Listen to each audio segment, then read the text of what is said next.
இந்த கணக்கு என்னங்கிறத பாக்குறதுக்கு முன்னாடி ஊடகம் ஏன் இவ்வளவு மௌனமா இருக்கு அப்படிங்கிற ஒரு கேள்வியும் வருது. பெரிய பெரிய தொலைக்காட்சிகள் இது அதிமுக ஆட்சியா இருந்ததுன்னா அப்போ ஒரு ரைடு வந்ததுன்னா அப்போ அந்த காலகட்டத்தில் இருந்த ஊடகங்கள் முடிஞ்ச வரைக்கும் பார்த்தீங்கன்னா இங்கே வாங்கிட்டாங்க லேண்டு, இங்கே வாங்கிட்டாங்க லேண்டு, அங்கே வாங்கிட்டாங்க லேண்டு, சசிகலா அப்படி ஆயிடுச்சுன்னு. இன்னைக்கு ஒரு 100 சசிகலாவுக்கு இணையானவர்கள் இங்கே இப்படி செய்து கொண்டிருப்பதை பற்றி ஒருத்தரும் வாயை திறக்க மாட்டேன்னு உக்காந்துட்டு இருந்தா அப்போ அவங்களுக்கு வாயில் கொரோனா வந்திருக்குதா இல்லையா நீங்களே சொல்லுங்கள். நீங்கள் 10,000 கோடி அடிச்சிங்கனாக்கா ராஜ மரியாதை திருட்டு அப்படின்னு பேர். அப்போ உங்களை ராஜ மரியாதை தான் நடத்தணும். இது என்ன நடக்குன்னா இப்போ அவர் எங்கே இருக்கிறார் லண்டனில் அப்படின்னாக்கா ஓடி ஒளிகிறார் அப்படின்னு வேணால் நம்ம சொல்லலாம். ஓடுகிறார் ஓடிக்கொண்டே இருக்கிறார் அப்படின்னு வேணால் சொல்லலாம். அவரை நாங்கள் இப்போ ஏதோ ஒரு டீலிங் மேல் இடத்துக்கு போயிருக்குது, பேசிகிட்டு இருக்கிறாங்க. நம்ம ஏற்கனவே பேசியிருந்தோம்ல, அதில் ஏதாவது சரி கட்ட முடியுமா அப்படின்னு பார்க்குறாங்க. பிடிஆரோடைய அந்த ஆடியோ மேட்டரில் திமுக அவருக்காக வழக்கெல்லாம் தொடுக்காது, அவர் தான் அவருக்காக வழக்கு தொடுக்க வேண்டும், இது அவர் தனிப்பட்ட விஷயம். போட வேண்டியது நீயா நானான்றது வேற, மொத்தமும் கட்சி தான் டேமேஜ் ஆகுது. ஆந்திராவில் ஒன்ன மாதிரி தான் அவங்களும். அங்கே பெரியார் இல்லை, பெரியார் மண் இல்லை, பெரியார் கொள்கை இல்லை, நீங்கள் சொல்லக்கூடிய சமூக நீதி வசனம்லாம் இல்லை. எல்லா சமூகத்திலிருந்து 3 துணை முதலமைச்சர்களை வச்சுட்டு இவர் முதலமைச்சராக இருக்கிறார். அவங்களுக்கு உண்டான அதிகாரத்தை கொடுத்து வச்சிருக்கிறாங்க. அது இல்லாமல் தனியாக அமைச்சரவையில் எல்லாமே விகிதாச்சார அடிப்படையில் கொடுத்துருக்கிறப்ப சமூக நீதி மண்ணில் அது ஏன் சாத்தியம்? இப்படி இருக்கும்போது துணை முதல்வர் ரேஞ்சுக்கு போயிட்டாருன்னா இப்போ துதிபாடுதல் அந்த பஜனைகள் அப்படின்றதுல எந்த அளவுக்கு பெருசா போகும், மற்றவர்கள் அடிப்படை தான் இல்லை தம்பி. இப்போ இதெல்லாம் பார்த்தீங்கன்னா எதை நீ அரசியல் ஆக்குறியோ அதே அரசியலுக்குள்ளே நீ விழுவ. இதுதான் ஒரு மைய யதார்த்த கருத்து.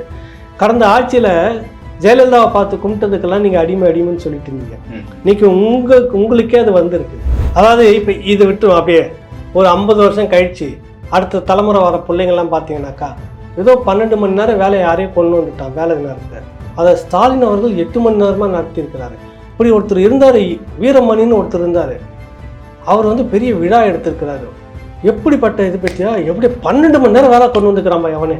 அது 8 மணி நேரமாக குறைச்சது ஸ்டாலினா தான். இதே வீரமணி விழா தான் நடத்தியிருக்கிறாரு. இது வரலாறு மாறுமா மாறா? இப்படி மாற்றிடுவாங்க. பெரியார் இவங்கெல்லாம் இப்படிலாம் இந்த மாதிரிலாம் இன்னைக்கு வந்துட்டாருன்னு வச்சுக்கோ. ஒரு வேளை பெரியார் ஒன்றும் இல்லை, அது எந்த விதத்தில் நம்ம தற்கொலை பண்ணிக்கலாம்னு யோசிச்சுப்பா நாள் முழுக்க உட்காந்துட்டு. எங்கடா தம்பிங்களா என்னுடைய கொள்கையெல்லாம் எங்கே ஆச்சு, நான் சொன்ன பிரச்சாரம்லாம் எங்கே ஆச்சு, எங்கே கொண்டுட்டு போனீங்கன்னா கேள்வியெல்லாம் கேட்டு இருக்கக்கூடாது. பெரியாருக்கே ஆணி அடித்து விபூதி அடித்து வேணா போயிடு, நீ வராது இந்த பக்கம் அப்படின்னு சொல்லிட்டு.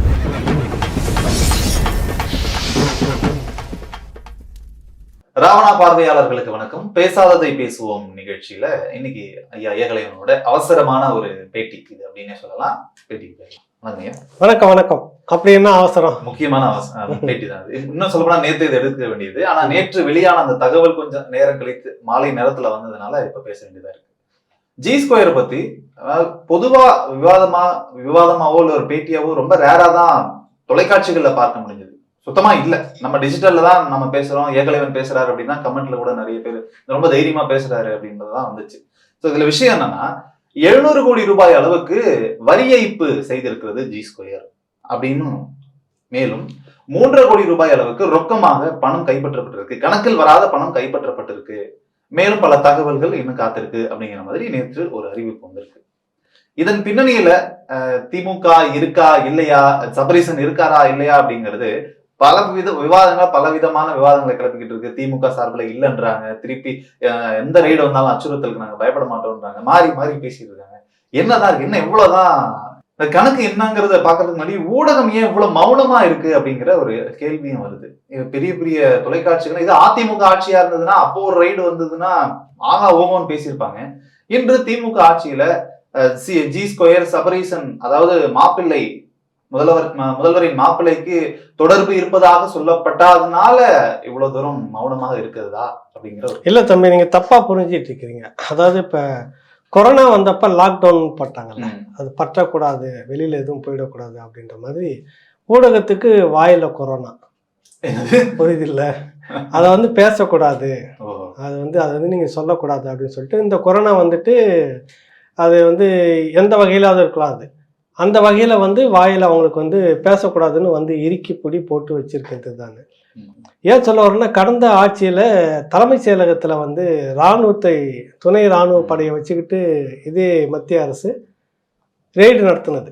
அவரும் நீங்க அதிமுக கூட கூட்டணி இருக்கும்போதே நடந்தது. பெரிய அளவில் லைவாகவே பண்ணிட்டு இருந்தது. தொடர்ச்சியாக அதை பற்றி விவாதம். தமிழ்நாட்டில் இதற்கு முன்பாக, இந்தியாவில் இதற்கு முன்பாக தலைமைச் செயலகத்தில் ஒரு ஆளுங்கட்சியாக சிஎம் இருக்கும்போது அவருடைய அறைக்கு எல்லாமே இப்படி பண்ண முடியும், தலைமைச் செயலகெல்லாம் இப்படி பண்ண, உலகத்தில் இப்படி நடந்திருக்கா இப்படின்னு சொல்லிட்டு பிரித்து விவாதம் நடத்தியவர்கள். சசிகலா வந்துட்டு ரொம்ப குறைச்சலாக தான் வாங்கியிருந்தாங்க இடம். அந்த இடம்லாம் நான் போயிட்டு அன்றைக்கி வந்து லஞ்ச ஒழிப்புத்துறை அந்த விசாரணை அதிகாரி கூட ஐபிஎஸ் அவர் கூட நான் ஒரு போயிட்டு எத்தனை இடத்துல சொல்லிட்டு இங்கேருந்து திருவான்மையூரில் தொடங்கி கொஞ்சம் தூரம் போன உடனே ஒரு பெரிய ஷெட்டு போட்டு இருந்தது. நானும் அந்த வழியாக தான் போயிட்டு வந்திருந்தேன், எனக்கு தெரியாது. அப்போ அந்த ஷெட்டுக்குள்ளே தான் வந்து அன்னைக்கு தேதிக்கு ரொம்ப அதிநவீன பேருந்து ஒன்று வச்சுருந்தாங்க அந்த குடும்பத்தை சேர்ந்தவங்க. ஆமாம், ரொம்ப ரொம்ப உயர் ரக பேருந்து அது. அதுக்குள்ளே தான் ஒன்று இருக்குதுன்னாரு. அப்போ நாங்கள் போகிறப்ப தான் அதை விலக்கிட்டு நாங்கள் பார்க்குறாங்க. அப்புறம் அதை விட்ட உடனே நேராக அப்படியே போயிட்டு சிறுதாவூர் பங்களான்னு நீங்கள் சொல்கிறாங்கல்ல, அது வரைக்கும் ரவுண்ட் அடிச்சுட்டு திரும்பி எங்கெங்கெல்லாம் இடம் வாங்கியிருக்குன்னு ஒரு சோதனை ஆய்வு போகிறப்ப நாங்கள் கூட போய் பார்த்துட்டு வந்ததெல்லாம் நடந்தது. அப்போ அந்த காலகட்டத்தில் இருந்த ஊடகங்கள் முடிஞ்ச வரைக்கும் பார்த்தீங்கன்னா இங்கே வாங்கிட்டாங்க லேண்டு, இங்கே வாங்கிட்டாங்க லேண்டு, அங்கே வாங்கிட்டாங்க லேண்டு, சசிகலா அப்படி ஆயிடுச்சுன்னு. இன்னைக்கு ஒரு 100 சசிகலாவுக்கு இணையானவர்கள் இங்கே இப்படி செய்து கொண்டிருப்பதை பற்றி ஒருத்தரும் வாயை திறக்க மாட்டேன்னு உட்காந்துட்டு இருந்தா அப்போ அவங்களுக்கு வாயில் கொரோனா வந்திருக்குதா இல்லையா நீங்களே சொல்லுங்கள். அதுதான் நீங்கள் அப்படி பெருந்தன்மையாக எடுத்துக்கிட்டு போகணும். அதெல்லாம் நீங்கள் குறை சொல்லக்கூடாது. நோய் வந்திருக்கிறது, அதை வந்து கிளியர் பண்ணிட்டு வர வரைக்கும் அப்படி என்ன ஊடகத்துக்கு அச்சம் இல்ல பயமா இல்ல வேற அச்சம் பயம்லாம் கிடையாது. அது வேற எதுனா கொடுக்கல் வாங்கலாம் தான் இருக்கும். வெளிப்படையாக அதை நம்ம பேசுவோம், என்ன நடந்தது, இப்போ என்ன பேசுகிற போறாங்கன்னா செய்திட போறாங்க. விவாதம் நான் என்ன கேட்டீங்கன்னா வழக்கு போட்டீங்கன்னா ஆமா நீங்க இத்தனை இதுக்கு முன்னாடி நடத்திருக்கீங்க, இப்போ ஏன் நடத்தலைங்கன்னா நான் பதில் கேட்பேன். நான் அது என்ன இருக்குது, நீங்க என்ன காரணம்ல மிரட்டல்லாம் இல்லை. உண்மையிலே ஊடகத்தை வந்து மிரட்டி பண்ணி வைக்கணும்னாக்கா அவன் முறைக்க ஆரம்பிச்சிட்டான்னா முறைச்சிருவாங்க. அது ஒரு இயற்கையான ஒரு புத்தி ஒன்று ஊடகங்களுக்கு இருக்குது. இங்கே வேற வந்து அப்படியே தடவி கொடுத்து சொகுசா அப்படியே சுகமாக நீங்கள் கண்ணை மூடின்னு இருக்கிற மாதிரியெல்லாம் பண்ணிட்டு வாயி அந்த நேரத்தில் உங்களுக்கு பேச வராது, அப்படிலாம் பண்ணிட்டு மந்திரம் அடிச்சு விட்டுருவாங்க. அதுக்கும் வேற ஒரு மந்திரம்லாம் இருக்குது. அப்படி இருக்கிறவர்கள் தான் அவங்க. ஏன் இவ்வளவு கள்ள மௌனம் எதுக்கு? இது யாரு பேசி இருக்கணும்? இதெல்லாம் சொல்லி இவ்வளவு பெரிய அளவில் நடந்திருக்குது. ஒரு சசிகலா விட ஒரு 100 சசிகலா சேர்ந்து அந்த அவதாரம் ஒன்று எடுத்திருந்தா அந்த அவதாரம் எப்படி இருந்திருக்கும்? இப்போ உங்களுக்கு புராண கதைகளில் வந்துட்டு பல அருளெல்லாம் வாங்கின ஒரு அவதாரம் வந்தால் எப்படி இருக்குன்னுலாம் பேசுவாங்க. அவங்களுக்கு ஆணாகவும் இல்லாமல் பெண்ணாகவும் இல்லாமல் எந்த ஜீவராசியும் இல்லாமல் என்னை வந்து கொல்ல முடியாது, எந்த இதாலும் உயிர் பலி இருக்காது அப்படின்னு பார்க்குறப்ப தான் எல்லாம் கலந்த பாதி மிருகம் பாதி மனிதன்ற மாதிரி நரசிம்ம அவதாரம்னு வருவாங்கல்ல, அந்த மாதிரி ஒரு அவதாரம் எடுத்து வந்து நிற்கிறான். பணத்தை நீ எப்படி கொடுத்தாலும் நாங்கள் சுருட்டுவோண்டா அப்படின்னு ஒரு பெரிய நவீன எந்திரன் மாதிரி வந்து நிற்கிறாங்க, அடித்து சுருட்டிட்டு இருக்கிறாங்க. இவ்வளோ குறுகிய காலத்தில் இவ்வளவு தொகை, வரி ஏய்ப்பு மட்டும் 700 கோடி நீங்கள் சுட்டி காட்டுற மாதிரினா அப்போ எவ்வளவு கோடிக்கு வர்த்தகம் நடந்திருக்கும். நீங்கள் அந்த 3.25 கோடி நீங்கள் வேணால் பாருங்க, அதை ஒரு ஊருக்கு எங்கன்னா வெளிநாட்டுக்கு போகிறது பேக்கெட் மணிக்காக வச்சுருந்துருப்பார். அது உண்மையிலே வந்து அவங்க அப்படிலாம் கேஷ் எல்லாம் வெளியில் வைக்க மாட்டாங்க. அதெல்லாம் வந்து அது எங்கேயோ பாக்கெட் மணி வழி செலவுக்குன்னு வச்சுருப்பாங்க. அந்த காசு எடுத்திருப்பாங்க. அது முழுசு எடுத்தாங்களா என்ன ஏது இல்லை வேற எங்கேயாவது வச்சிருக்காங்களான்னு இனிமேல் தெரியல. இதெல்லாம் எதுக்கு வந்து காட்டுதுன்னாக்கா இந்த சமூகத்துக்கு ஒரு ஆரோக்கியமானதாக நடக்கிறதுனா இல்லை. எதையெல்லாம் பேசணுமா நம்ம அதையெல்லாம் விட்டு நாளைக்கு வந்து ஒட்டுமொத்தமாக சேர்ந்து வந்து எல்லாம் கெட்டு போச்சு, ஜனநாயகம் கெட்டு போச்சுன்னா இந்த ஜனநாயகம் கெட்டு போனதுக்கு இந்த ஊடகமும் சமூகத்தினுடைய இந்த இதில் வந்து 4வது தூண், ஜனநாயகத்தின் 4வது தூணும் ஒரு பாவ செயலுக்கு காரணமா இருக்குதா இல்லையா, அதுதான் நம்ம. ஆனா இது தொடர்பாக ஒரு மூத்த பத்திரிகையாளர் பேசின விஷயம் ஒரு பேட்டியில சொல்றாரு, வருமான வரித்துறை ஆய்வு செய்யறாங்க அப்படின்னா அவர்கள்ட்ட இருந்து அதிகாரப்பூர்வமாக இவ்வளவு தொகை கைப்பற்றப்பட்டது, இவ்வளவு நகைகள், இவ்வளவு பணங்கள், இல்ல வருமானத்துக்கு அதிகமான இவ்வளவு சொத்துக்கள் இருக்குன்று அவங்க வாயிலிருந்து வெளியில வராத வரைக்கும் அது ஒரு விவாத பொருளாகவோ அது ஒரு பேசு பொருளாகவோ மாற்றுவதே சட்டத்திற்கு புறம்பானது அப்படின்னு. அப்படிலாம் கிடையாது. அவர் எந்த நாட்டுல இருந்து திடீர்னு அப்படி மேல இருந்து குதிச்சு வந்துட்டாருன்னு தெரியாது. எல்லாமே இங்கதான் இருந்திருக்கிறோம், பார்த்துக்கிட்டு தான் இருக்கிறோம். ஏடிஎம்கே பீரியடில் விவாதம் எத்தனை ரெய்டுலாம் நடந்தது, எத்தனை சோதனை நடந்துகிட்டு இருக்கும்போது எவ்வளவு கிளை கதைகள் துணை கதைகள்லாம் கட்டி பேசின வாய் தான் அந்த வாய். நான் ஓப்பனாகவே சொல்கிறேன். நான் இப்போ என்ன புதுசாக ஒரு தத்துவம் வந்திருக்குது, அவங்க அறிவிக்காத வரை விசாரணையில் தெரிய வந்தது, இந்த அதிகாரிகள் தரப்பில் நமக்கு சொல்லப்பட்டதுன்னு எத்தனை கதைகளை விட்டுன்னு இருந்தாங்க. நடந்திருக்குதா இல்லையா? அச்சு காட்சி ஊடகத்தில் பேசணுமா இல்லையா? இப்போ ஏன் பேசுறதுக்கு உங்களுக்கு தயக்கம்?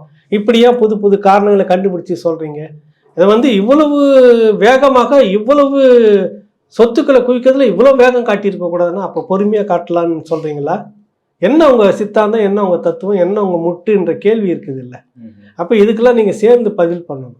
இப்போ இந்த G2 விவகாரத்துல அந்த முக்கிய நிர்வாகிகள் அவர்களுக்கெல்லாம் சம்மன் கொடுக்கப்படும் அப்படின்னு சொல்லியிருக்காங்க. அதே போல சபரீசனுக்கும் கூட சம்மன் போகலாம் அப்படிங்கிற ஒரு தகவல் வந்திருக்கு. ஆனா சபரீசன் நாட்டிலே இல்லை, லண்டனுக்கு போனவர் இன்னும் அங்க ஏதோ வேலை நிமித்தமா தொடர்ந்து அங்கே லண்டன்லயே இருப்பதாகவும் ஒரு தகவல் வந்திருக்கு.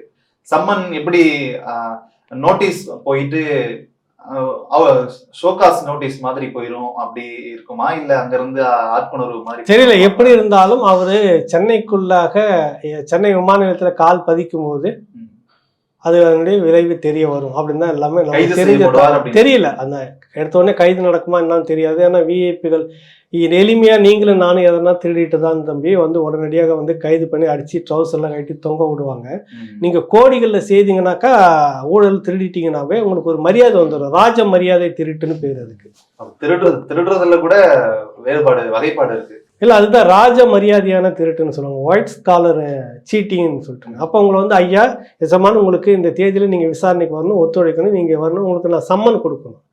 மனித உரிமைகள் சட்டம் எல்லாம் அப்போ தான் வேலை செய்யும். ஒரு பாமரன் வந்துட்டு 5000 10,000 பசி கொடுமைக்கு திருடனானாக்கா அவன் திருடன். நீங்கள் 10,000 கோடி அடிச்சிங்கனாக்கா ராஜ மரியாதை திருட்டு அப்படின்னு பேர். அப்போ உங்களை ராஜ மரியாதை தான் நடத்தணும். இது என்ன நடக்குன்னா, இப்போ அவர் எங்கே இருக்கிறார் லண்டனில் அப்படின்னாக்கா ஈசிஆர் ரோட்டில் இருக்குது. ஈசிஆர் ரோட்டில் போனீங்கன்னா நம்ம பிரபலமான ஒரு வெளிநாடு ஹோட்டல் ஒன்று இருக்குது. அது ஈழத்தமிழர் ஒருத்தருக்கு சொந்தம். அவர் லண்டனில் இருக்கிறாரு.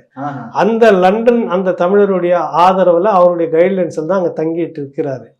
ஓடி ஒளிகிறார் அப்படின்னு வேணா நம்ம சொல்லலாம். ஓடுகிறார் ஓடிக்கொண்டே இருக்கிறார் அப்படின்னு வேணா சொல்லலாம். அவரை 8வது நாள், நாளைக்கு 9வது நாள்னு நினைக்கிறேன். இப்படி பேசுறீங்களா, உங்களுக்கு உங்க மீது அவதூறு வழக்கு பாய வாய்ப்பு? இப்ப லண்டன்ல இருக்கிறாருன்றதுல என்ன அவதூறு வழக்கு? ஒளிகிறார், பணம் எடுத்துக்கிட்டு ஓடிட்டீங்கன்னு நான் சொல்ல வரேன் உங்களை. ஓடி ஒளிகிறார்னு இல்ல. இப்ப நீ வராம இருக்கு, நாளைக்கு வரேன் நாளைக்கு வரேன். சபரீசனுக்கும் G2க்கும் சம்பந்தமே இல்லை. ஏன் உங்களுக்கு இவ்வளவு பதட்டம் வருது? உங்களுக்கு சம்பந்தம் இல்லைதான். உங்களுடைய ஆடிட்டர் நம்ம தான் அதை சொன்னோம், பூஜையெல்லாம் நடந்ததுன்னு சொல்றாங்க. சில பேர் வந்து கமெண்ட்லாம் நிறைய பேர் நக்கல் பண்ணியிருந்தாங்க. அது உண்மையா இல்லையான்னு சம்பந்தப்பட்டவங்க தான் பேசணும். அவங்களுக்கு 6 கால பூஜைலாம் நடந்ததா இல்லையா அப்படின்னு கேட்டுக்கணும். இப்போ அவருடைய ஆடிட்டருக்கு அவங்க சம்பந்தப்பட்டவங்கலாம் போயிட்டு இருக்கும்போது இவருக்கு போகுமா போகாதான் நீங்களே முடிவு பண்ணுங்க. இத்தனை 1000 கோடி ஒரு நிறுவனம் எல்லாம் செய்திருக்கு. ஹைதராபாத்ல வந்து ஹார்ட் டிஸ்க் எடுத்திருக்காங்க. பல 1000 கோடி பண பரிவர்த்தனை வந்து இருக்குது. அதுல வந்து என்ன இருக்குதுன்னு ஒன்னும் ஓபன் பண்ணல, சொல்லல. அதை உடைச்சா இந்த 700 இதெல்லாம் வந்து சும்மா சிம்பிள். இது சிம்பிள் இருக்குது. இது வந்து மிகப்பெரிய அளவில் அந்த ஹார்ட் டிஸ்க்கு வந்து இன்னும் பல விஷயங்கள். ஏற்கனவே ஒன்று சொன்ன உங்களுக்கு 2Gல சாதிக் பாஷானுடைய ஆவி ஹார்ட் டிஸ்க் வடிவில் சுற்றிக்கிட்டு இருக்குதா என்னன்னு சொல்ல வந்ததில் அதில் நிறைய மர்மம் இருப்பதாக சில பேர் உணர்கிறார்கள். அவங்களுக்கு சம்பந்தப்பட்டவங்களுக்கு நான் சொன்னனுடைய வார்த்தையினுடைய அழுத்தம் தெரியாது. அந்த மாதிரி இதுவும் ஒரு நாளைக்கு சுத்தம் முழுசும் உடஞ்சி வெளியே வரும்போது இன்னும் என்னென்னலாம் வருது, அதில் அங்கேருந்து எவ்வளோ பண பரிவர்த்தனை ஆச்சு, நேரடியாக தொடர்பு இருக்குதா இல்லையா, இது எல்லாம் வந்துடும். இவர்கள் வந்து என்ன பண்ணா, நான் பயப்படலை அப்படின்னு சொல்லிட்டு இந்த ஒரு மாதிரி கெத்தா இருப்பாங்கல்ல, வடிவேல் இருப்பார்ல, அந்த மாதிரி இப்போ இருந்துட்டு இருக்கிறாரு. போய் உட்காந்துட்டு கிரிக்கெட் பார்த்துட்டு நாடே இங்கே வந்து அல்லவகல்லப்பட்டு இருக்குது. ஏகப்பட்ட சிக்கலுக்குள்ள இருக்குது. நாளும் பொழுதும் மக்களுக்காகவே உழைச்சு நேரமே பத்தலன்னு முதலமைச்சர் சொல்றாரு. அந்த களைப்பை போக்கிக் கொள்வதற்காக உட்காந்து கிரிக்கெட் அதை நான் வந்து பயப்படலை பாரு கெத்தா இருக்கிறேன்னு காட்டுறது. ஒருத்தர் வந்துட்டு என்னதுன்னு பிரஸ் மீட்டுக்கு வந்து நீ என்ன கேட்டாலும் கையை பிடிச்சி இழுத்தியா, என்ன கையை பிடிச்சி இழுத்த, இல்லப்பா கையை பிடிச்சி என்ன கையை பிடிச்சி இழுத்த அப்படின்னு ஒரு மந்திரி பிரஸ் மீட்ல நீ எதை கேட்டாலும் அதையே திருப்பி கேட்பாரு. ஒரு பஞ்சாயத்து நடந்தது வடிவேல், இல்லப்பா பஞ்சாயத்து என்ன உடனே கையை பிடிச்சி, இல்லப்பா அந்த எந்த பொண்ணு, இல்லப்பா நீ கையை என்ன கையை, இப்படியே மாத்தி கேட்டு அவன் திருப்பி கேட்க. இவர் அந்த மாதிரி ஒரு அமைச்சர் வந்து என்ன நீங்க என்ன நினைக்கிறீங்க, நான் ஒன்றும் நினைக்கல, நீங்க என்ன சொல்றீங்க, நான் ஒன்றும் சொல்லலை, இப்படியே தான் ஒன்றும் பேசிட்டு இருக்கிறாரு.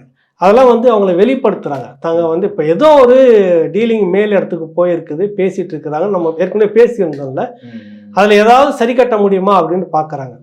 அந்த இடத்துக்கு தான் ஒன்று நம்ம தெளிவாக பேசியிருந்தோம். பாரதிய ஜனதா கட்சிக்கு இது ஒரு கடைசி இலக்கு. அவங்களும் தேர்தலை நெருங்கிட்டு வராங்க. இதில் வந்து சமரசம் ஆகுதுன்னா தேசிய அளவில் பாரதிய ஜனதா கட்சி, அதுவும் ஒரு வழக்கம் போல இந்த கட்சி தான் நாட்டில் வந்து உண்மை ஊழல் இதுக்கு நேர் எதிராக அவங்க வந்து தூய்மையாக தன்னை காட்டிக்கிறதுலாம் சித்தரிப்பு வேலை. ஸோ மோடிவாலாவும் இப்படித்தான் அப்படின்ற முத்திர மக்களுக்கு ஒன்றும் வெளிப்படையாக தெரியும். நாடு முழுக்க தெரிஞ்ச ஒரு ரெய்டியே நீங்கள் மாத்துறீங்கன்னா அப்புறம் நாளைக்கு என்ன நடக்காது நாட்டில் உங்கள் பேர் ஒரு அவப்பெயர் வரும். அது இல்லை என்ற பட்சத்தை நிரூபிக்கிறேன்னா இது ஒழுங்காக எல்லாத்தையும் அடுத்த கட்டத்துக்கு போகணும். அமலாக்கத்துறை வரும். இப்போ நடக்கிற பேச்சுவார்த்தை சுமூகமா முடிஞ்சதுன்னா அதுவும் அமலாக்கத்துறை அமைதியா இருந்துரும். இல்லைன்னா அது வரும்போது இன்னொரு பெரிய ஆட்டம் இருக்குது. அந்த ஆட்டம் என்ன எப்படி இருக்கும் அப்படின்ட்டுலாம் தெரியாது. ஆனால் அதனுடைய விளைவு வந்து ரொம்ப மோசமாக தான் இருக்கும். போக போக போக இந்த மே மாதம் முழுக்க அவங்களுக்கு ஒரு கண்டமாக தான் இருக்கும். மே மாதம் முழுக்க.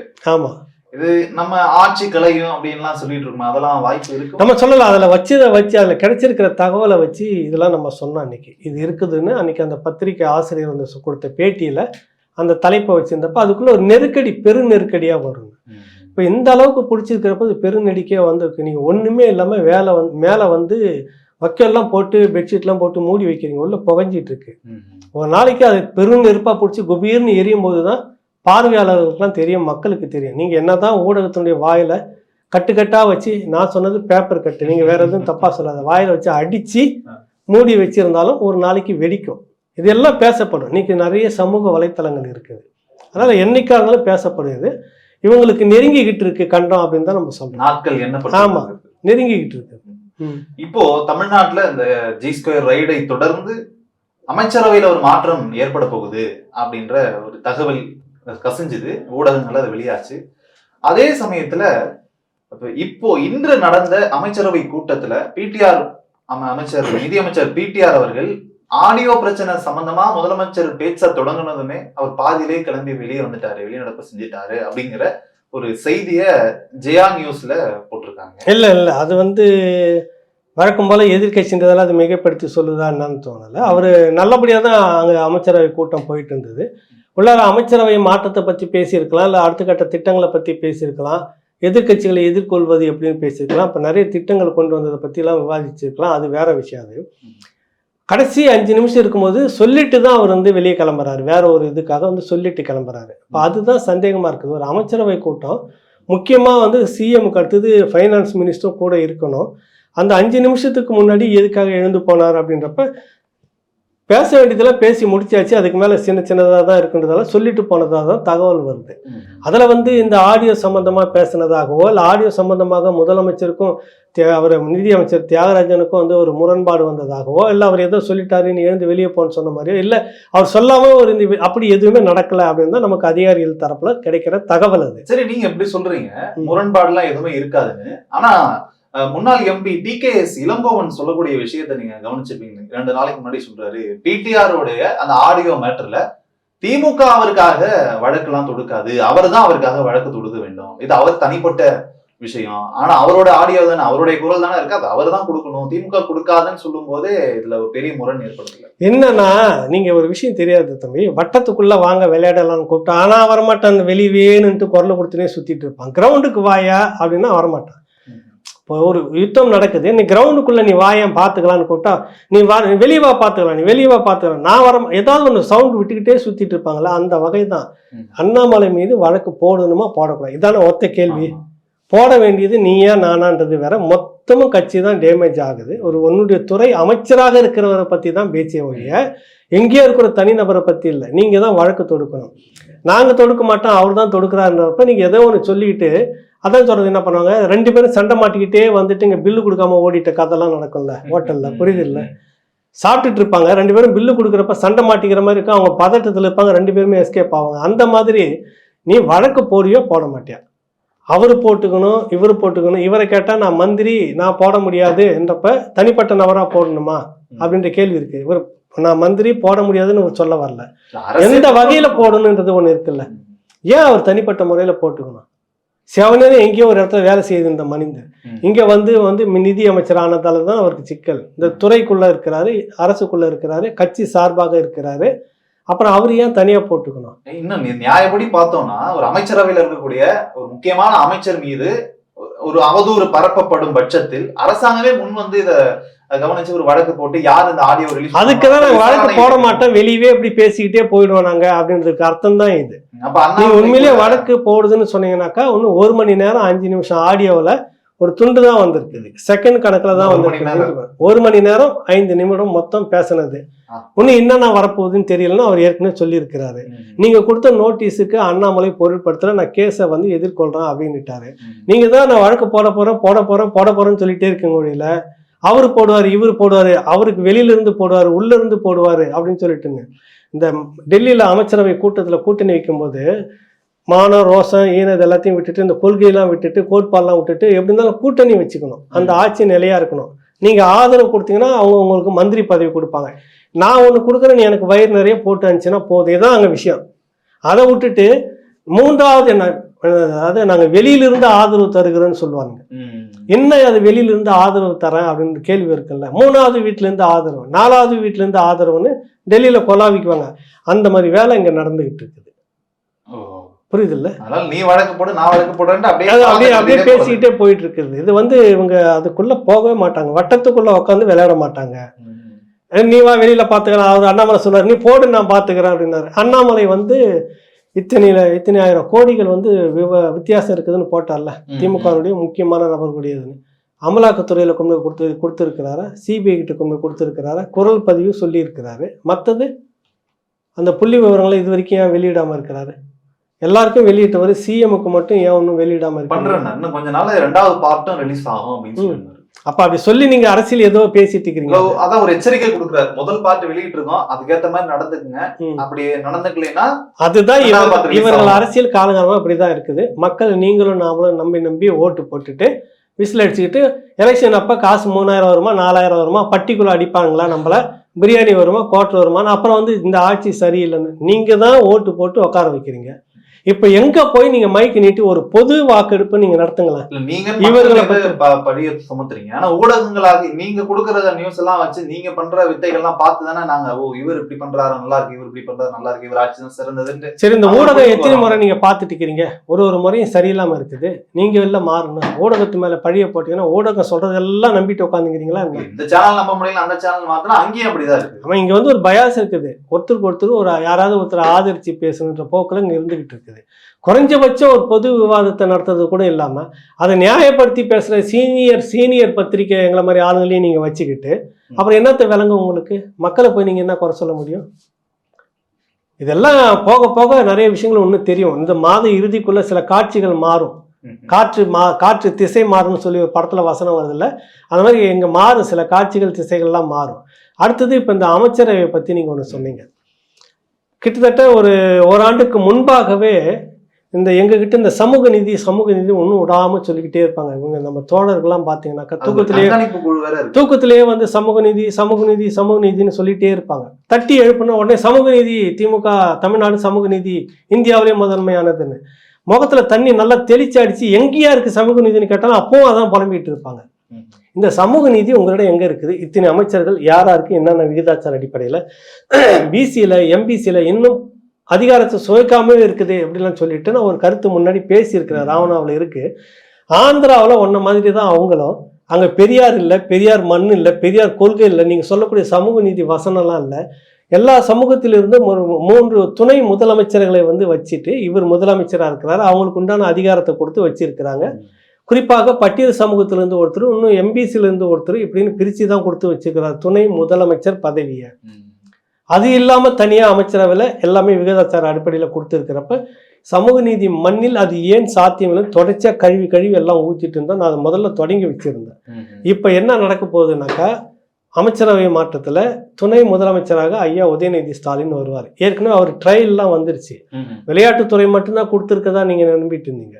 முக்கியமான பொறுப்புகள் இருக்குல்ல, மிகப்பெரிய நிதி சம்பந்தப்பட்டிருக்கக்கூடிய பெருந்திட்டங்கள் எல்லாமே இவர் மூலமாக தான், இவர்கிட்ட வந்து தான் எல்லாமே போகணும். அப்படி ஒரு இதை வந்து ஆர்கனைஸ் பண்ணி அவர்கிட்ட கொடுத்துருக்காங்க. அதில் இப்போ பயிற்சி ஆயிடுச்சு அவருக்கு. இப்போ அடுத்தது துணை முதலமைச்சராக உட்கார வைக்கணும். அவரை மட்டும் உட்கார வச்சிங்கனாக்கா வெளியில் கேள்வி வருமா வராதா? உங்கள் சமூக நீதி என்னன்னு கேட்போமா இல்லையா? நடந்துகிட்டு இருக்குல்ல. ஒரு மன்னன் வந்து வீட்டில் கதவு நைட்டில் வந்து கதவு தட்டி உண்மையிலே புருஷங்காரன் இருக்குது. மொதல் நாள் சுற்று போகிறப்ப வீட்டுக்காரன் வெளியில் போகிறதா சொல்கிறான். அடுத்த நாள் வீட்டுக்குள்ளே சத்தம் வருதுன்னு இந்த வீட்டில் வெளியே போகிறதா தானே சொன்னாங்க. சத்தம் வருதுன்னு தட்டினப்ப தான் உண்மையான வீட்டுக்காரன் அங்கே தான் இருக்கிறான். பயந்துட்டு அப்புறம் போய் எல்லா வீட்டு கதையும் தட்டிக்கிட்டு போகிறான். அப்புறம் தான் அவர் பின்னாடி வந்து பொற்கை பாண்டியன் தண்டனை அது கொடுத்ததெல்லாம் அவரே வந்து தன் நீதியை நிலைநாட்டியதெல்லாம். அந்த மாதிரி பொற்கை பாண்டியனுக்காக இப்போ வந்து இன்னைக்கு இவர் மாறுறாரு.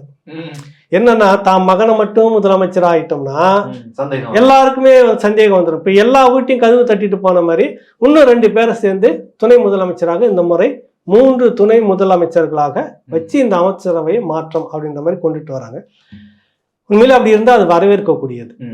நீ உங்களுடைய அதிகாரத்தை வந்து பகிர்ந்து கொடுத்துட்டு இருக்கீங்க. உண்மையிலே அவங்க துணை முதலமைச்சராக வைக்கணும். அங்கே மட்டும் ஒரு இடத்துல நீங்கள் அதிகாரத்தை ரொம்ப பவரை குவிச்சு வச்சுக்கிட்டு மற்ற 2 பேரும் எடுபடியாக நீங்கள் நடத்தக்கூடாது.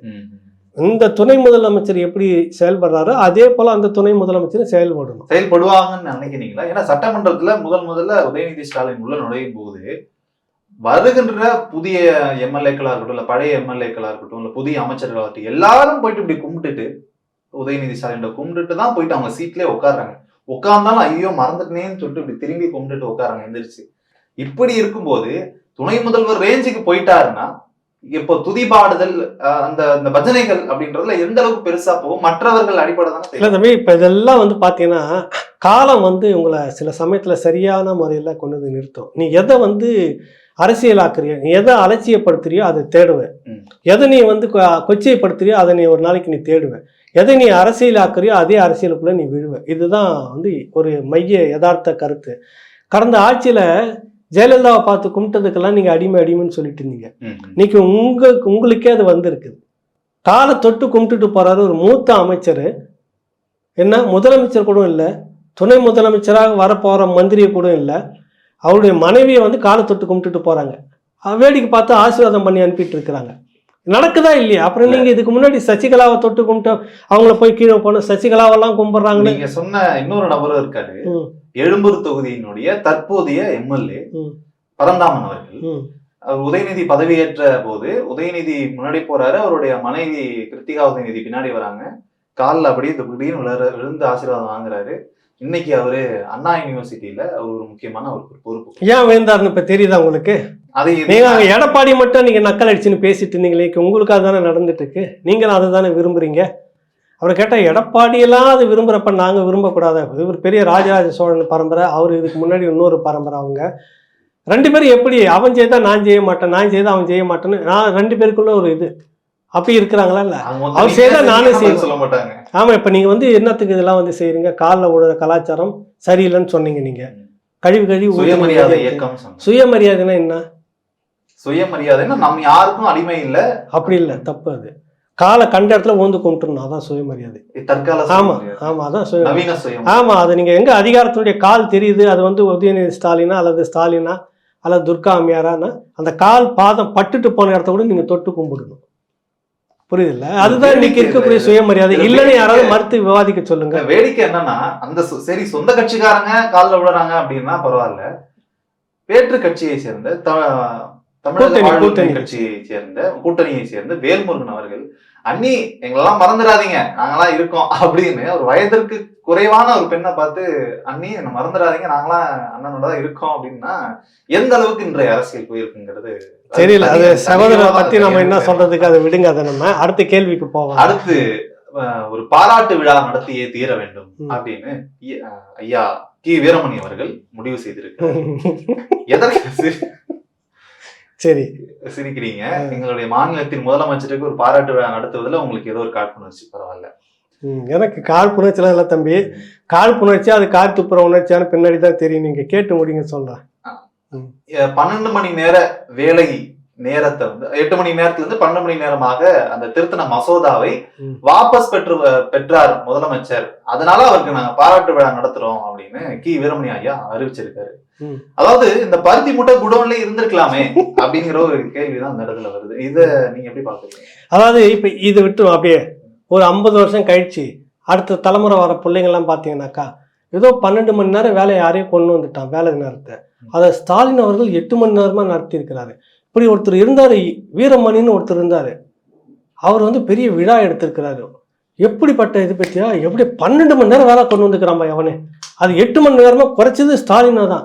இதே வீரமணி வந்து விழா தான் நடத்தியிருக்கிறாரு. இது வரலாறு மாறுமா? மாத்திருவாங்க. இதே புத்தி தான் எப்ப பாரு வரலாறை மாத்துறது, வரலாறை திருடுறது, வரலாறை பெரட்டுறது, உருட்டுறது. ஒரு நேர்மையா இருக்குது. 12 மணி நேரம் வேலையை கொண்டு வந்தது யாரு? ஐயா ஸ்டாலின். நீங்களே வைப்பீங்க குண்டை, நீங்களே எடுப்பீங்க, அதுக்கு ஒரு பாராட்டு விழா நீங்களே நடத்திக்குவீங்க. இது இன்னைக்கு ஒரு மூத்த அவர் ஒரு காலத்துல திராவிடத்துல ஊர்னவர். அவங்க அப்பா யாருன்னு சொல்லுவாங்க, மிக பெரும் மாமேதை நடிகர். அவருடைய வாரிசு இன்னைக்கு எல்லா கட்சிகளிலும் இருந்த அனுபவம் மூத்தவர். அவர் கூட பயணிக்கும் போது உலகத்திலேயே வந்து இப்படிலாம் ஒரு டிராமா பண்ணி விழா நடத்திக்கிற ஒரே கும்பல் இவங்களாக தான் இருக்க முடியும் அப்படின்னு எதாச்சும் பேசுறப்ப அந்த மூத்தவர் சொன்னாரு. யாருன்னு உங்களுக்கு தெரிஞ்சிருக்கும், புரிஞ்சது அப்படியே இருக்கு. திராவிட குடும்பத்தை சார்ந்தவர், இப்ப திராவிடத்துல இல்ல, வெளியில இருக்கிறார், நேர் எதிரான ஒரு முகாமில் இருக்கிறார். சொல்லப்போ உலகத்திலேயே வந்து இப்படி விதவிதமா வந்து யோசிச்சு விழா நடத்துற ஒரே கும்பல் இந்த கும்பலா தான் இருக்கும்.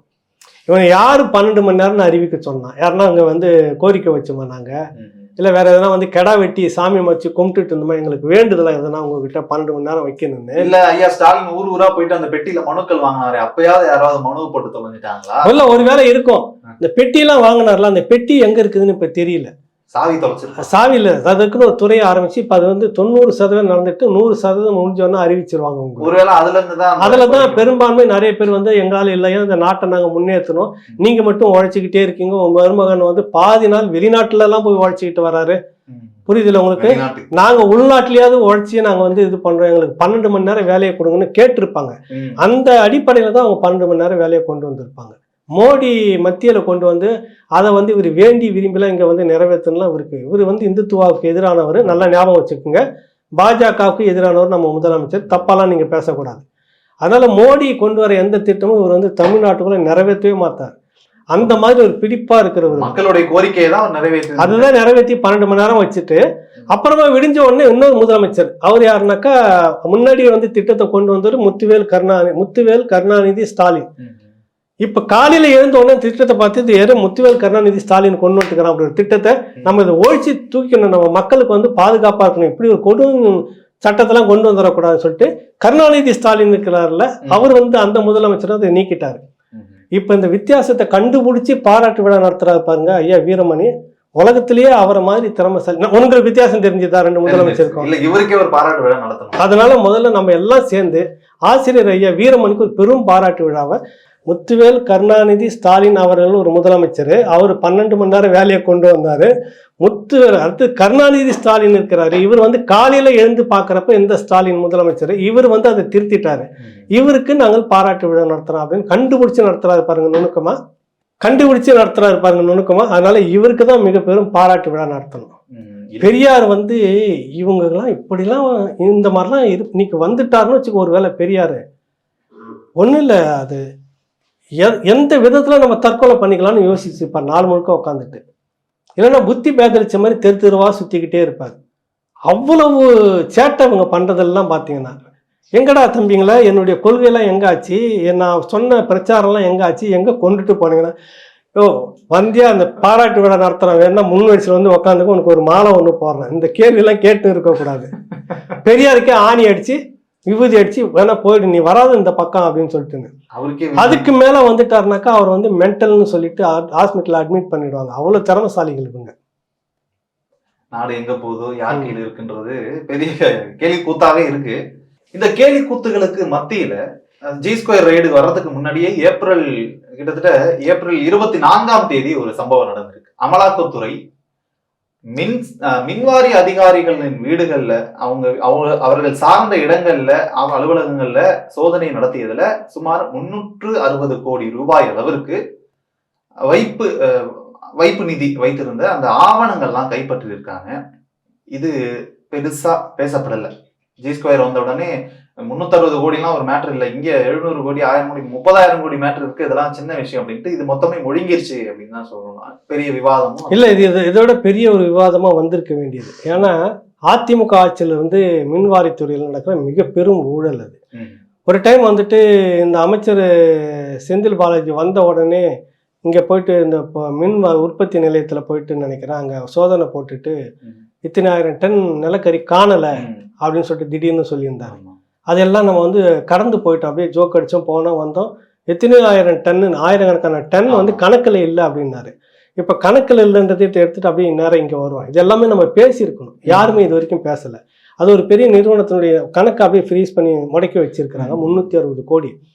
என்ன நடந்ததுனாக்கா, தமிழ்நாட்டினுடைய மின் உற்பத்தி இருக்குல்ல, அந்த மின் உற்பத்திக்கு வந்துட்டு சவுத் இந்தியா கார்பரேஷன் அப்படின்னு சொல்லிட்டு நம்ம எம்ஏ ராமசாமி எம்ஏ செட்டியா இருக்கிறார்ல, இப்போதைய வாரிசு, நிஜ பெயர் ஐயப்பன், அந்த வாரிசு அடிப்படையில் முத்தையா அப்படின்றப்ப முத்தையா செட்டியார்னு சொன்னதான் அவர் வந்து பெருமையாக இருக்கும். அவங்க ஒரிஜினல் பேர் வாரிசு, அவருடைய பேர் ஐயப்பன். ஐயப்பனை எடுத்து முத்தையா செட்டியாராக வச்சிருக்கிறாங்க, தத்து எடுத்து வச்சிருக்கிறாங்க.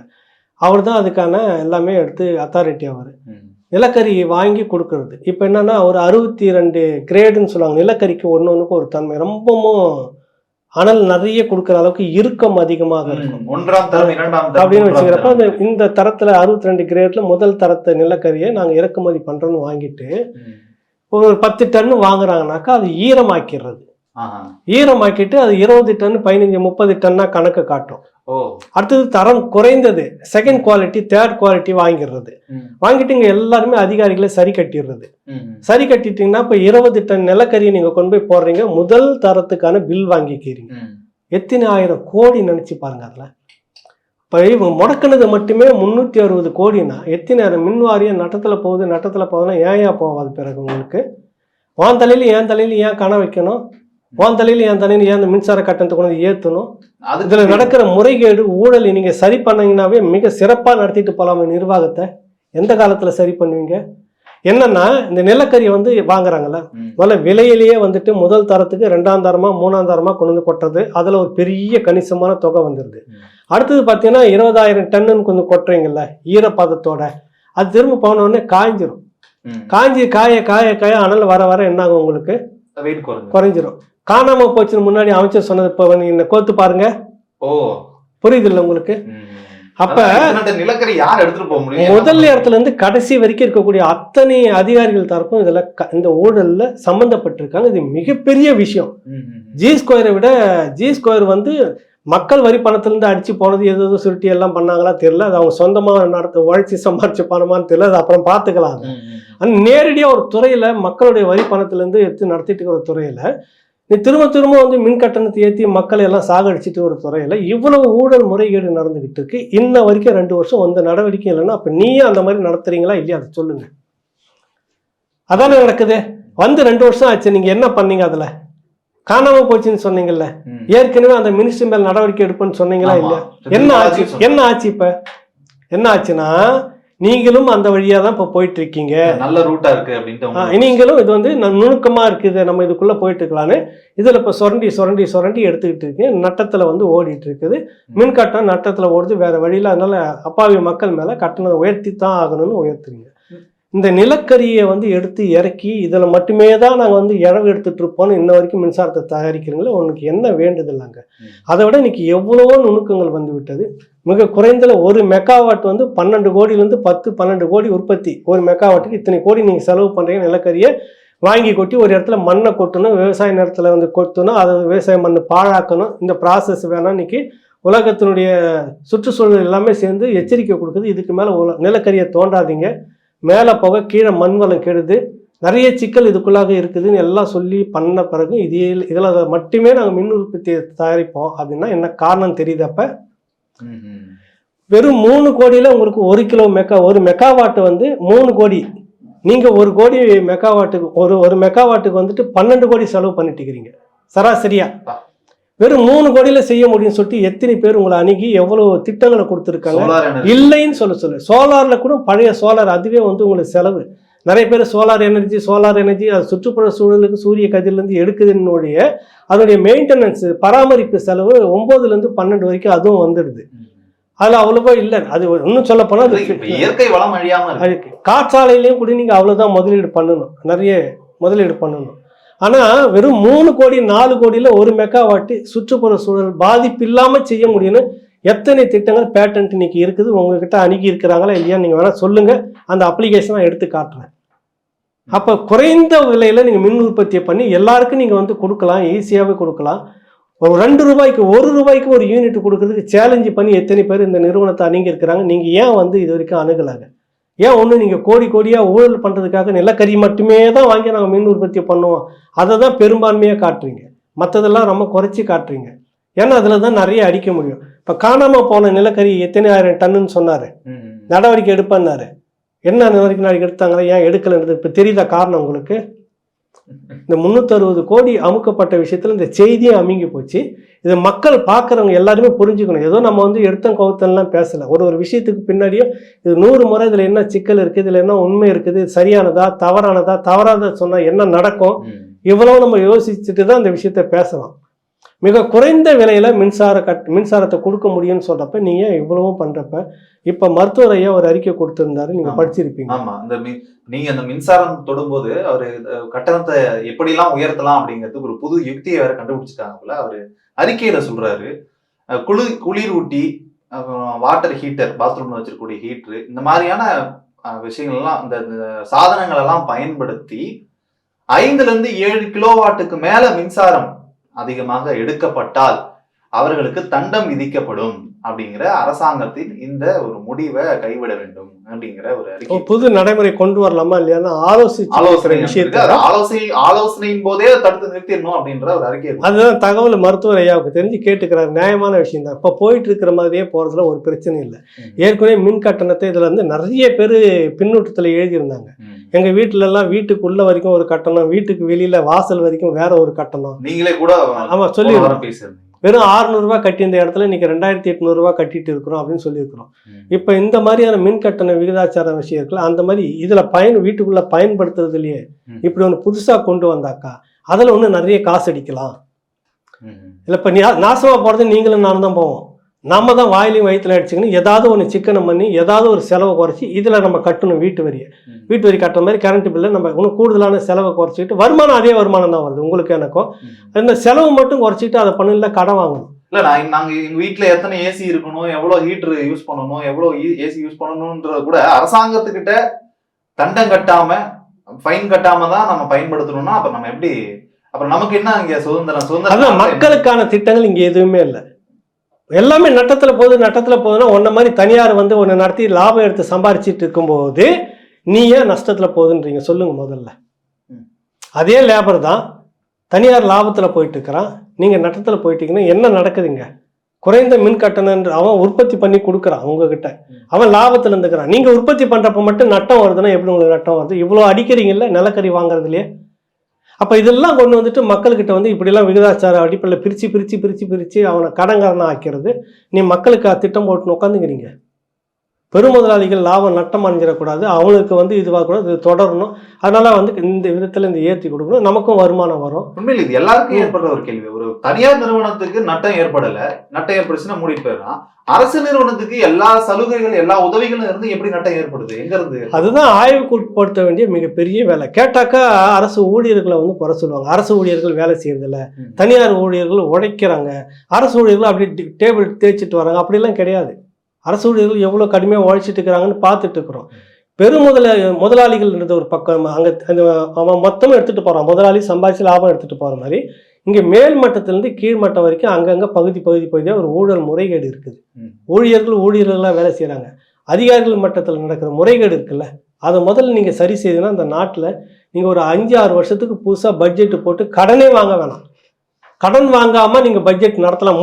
முடியாத மட்டும் சொல்லுங்கள். அதுக்கான திட்டங்கள் நிறைய பேர் நீங்கள் கொடுக்கறது காத்துட்டு இருக்கிறாங்க. நீங்கள் நிலுவையில் பெருமுதலாளிகள், பெரும் நிறுவனங்கள், பெரிய தொழிற்சாலைகள் இதெல்லாம் வச்சுங்கிற மின்கட்டண பாக்கி, சொத்து வரி பாக்கி, அடுத்து டேக்ஸு வரி கட்டாமல் இருக்குது, மாநிலத்துக்கு செலுத்த வேண்டியது இருக்குது, இப்படியான முறைகேடுகள் இருக்குல்ல, இதெல்லாம் நீங்கள் வசூல் ஒழுங்காக பண்ணிங்கனாவே அடுத்த ஒரு 5 ஆண்டுகளுக்கு மக்கள் இந்த வரி போடாதவே நீங்கள் வந்து நடத்திட்டு போகலாம். புதிய அளவில் நீங்கள் வந்து விலையேற்றாமல் வரியை போடாமல் இருக்கிற மாதிரியே நீங்கள் நடத்திட்டு போகலாம். 5 வருஷத்துக்கு நடத்தலாம். அவ்வளோ பணம் இருக்குது. ஏன் அதை நீங்கள் செய்ய முடியல உங்களால்? ஏன் உங்களையும் என்னையும் வதைக்கணும்? நான் சொல்ல தணிக்கைத்துறை, இதெல்லாம் இந்திய தணிக்கைத்துறை எடுத்து இவ்வளோ இதில் இந்த துறைகளில் தமிழ்நாட்டில் மட்டும்தான் இந்த அவலம்லாம் நடக்குதா? தமிழ்நாட்டில் மட்டும்தான் நடக்கலை, இந்தியா முழுக்க நடந்துகிட்டு இருக்குது. இங்கே அதிகமாக நடந்துகிட்டு இருக்குது. இங்கே உற்பத்தி நிறைய, இங்கே வந்து நிறைய இதுவாலாம் இருந்துகிட்டு இருக்கு. அதிகமாக வரி மத்திய அரசு வந்து வரி எடுக்கிற மாநிலங்களில் முதன்மையானதில் இது தமிழ்நாடு இருக்குது. அப்போ இந்த அளவுக்கு உழைப்பை கொடுக்கக்கூடிய, வர்த்தகம் நடக்கக்கூடிய இங்கே ஒரு இடத்துல இந்த மாநில அரசு இன்னும் எவ்வளோ அக்கறையாக இருந்து நம்ம அதில் எவ்வளோ செழுமையாக இருக்க முடியும் தான் பார்க்குறவங்க ஒழிய உங்களையும் என்னையும் பொழுது விடிஞ்சா பொழுது போனால் போட்டு நசிக்கிட்டே இருக்கக்கூடாது. வளம் சார்ந்த பல வளங்கள் இருக்கு, பல வகையில இதை பயன்படுத்தலாம். ஆனா நீங்க சொல்ற மாதிரி ஒரு 50 ஆண்டு கால அரசியல்ல எவ்வளவு பெரிய மாற்றத்தை ஏற்படுத்தி இருந்திருக்கலாம். பார்ப்போம், இது இனிமேலாவது எப்படி நகர்கிறது அப்படிங்கிறத தொடக்கம் தான். அதை பத்தி நம்ம நிறைய பேசுவோம். நம்ம நிறைய பேச வேண்டியது. ஒவ்வொரு துறை ரீதியாக போனாலும் போக்குவரத்து துறை எடுத்தாலே இப்போ ஒரு பேருந்துக்கு பராமரிப்பு செலவு அப்படின்னு சொல்லிட்டு ஒரு பணம் நிதி ஒதுக்கப்படுது. அதுல 90% பணம் அந்த பேருந்துக்கு அந்த பேருந்துக்கு பயன்படுத்தப்படுவது இல்லை அப்படிங்கிற ஒரு குற்றச்சாட்டு இருக்கு. அதை பத்தி நம்ம இன்னொரு நாள் விரிவா பேசுவோம். கட்டாயம் பேசுவோம் விரிவா. இந்த அவசர நேர்காணல்ல பல அவசியமான பல அரிய தகவல்களை பகிர்ந்திருக்கிறீங்க. பேசாததை பேசுவோம் நிகழ்ச்சியில. மிக்க நன்றி ஐயா. நன்றி, வணக்கம். மீண்டும் ஒரு நிகழ்ச்சியில் சந்திக்கலாம். இணைந்திருங்கள் ராவணா வலைவொலியுடன். நன்றி, வணக்கம்.